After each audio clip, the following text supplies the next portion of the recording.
Howdy everyone, it's me once again, the one and only Killer Rodan.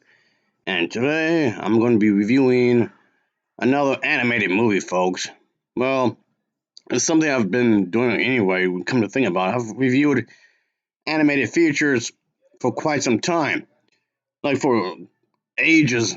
So this isn't nothing new really, of course, but even if it's CGI or hand drawn, it doesn't matter. So I'll be reviewing Barbie and Rapunzel. So she's Rapunzel this time around. Though technically it's one of these story within a story kind of thing. Yeah, we're going on down this route again. Story within a story. Again. So yeah, using this kind of technique to tell the narrative. So yes, of course, it's going to be loosely based on the story, of course. That one novel or whatever. So yeah, it's I guess taking some liberties here, obviously. Anyway, so I just thought to talk about this. And okay, before anyone says anything, yes, here we go again. More Barbie stuff. Even though I took a short break from this, yet it wasn't that long ago. I'm back at this. Get off my back. I know. I'm back here again. I just watched this recently, so I just figured I'll just review it real quick.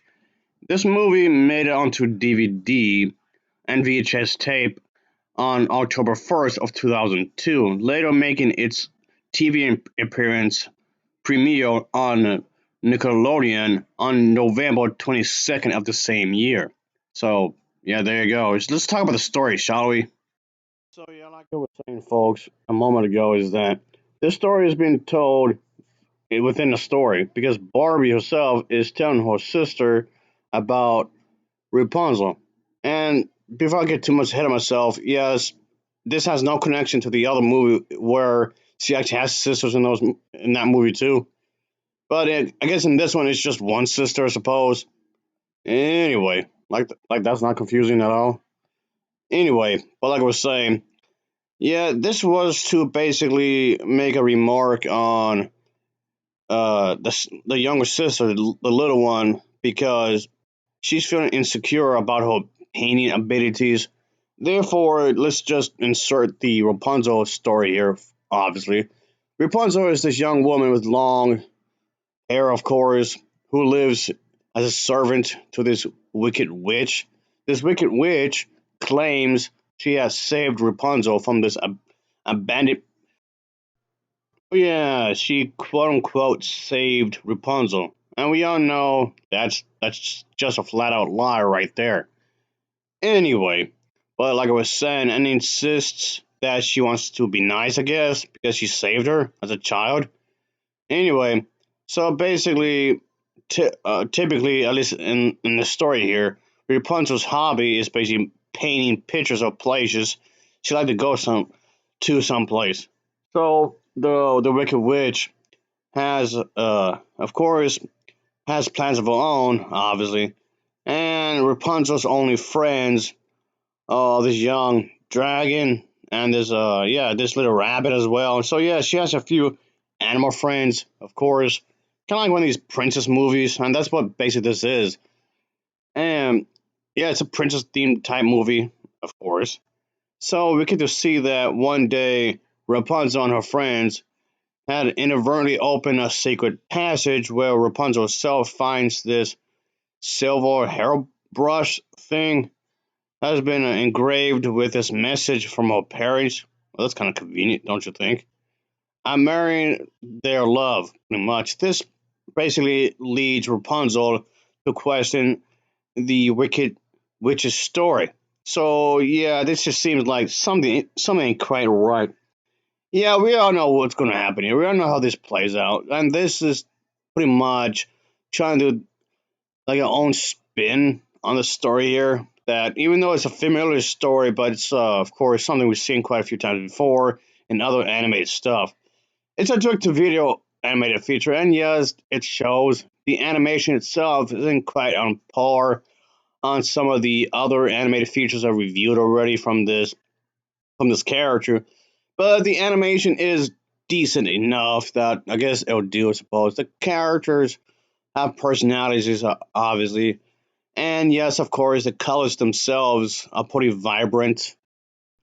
Yeah, for what it's worth, the animation is nicely rendered, considering the fact that the budget was limited, I guess. Still a delight, I would say. It does have some kind of excitement for this kind of storytelling of what you might expect, and that's fine, of course. The storytelling here isn't too bad.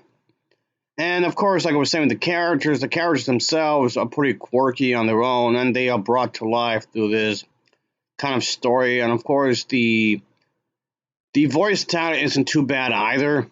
So yeah, this isn't too bad considering the fact, again, this is a direct-to-video animated thing. But that aside, it shouldn't matter anyway because at the end of the day, most important thing is having a good story, a good characters. And this fits the bill. So in regards of that, I can't really complain too much really.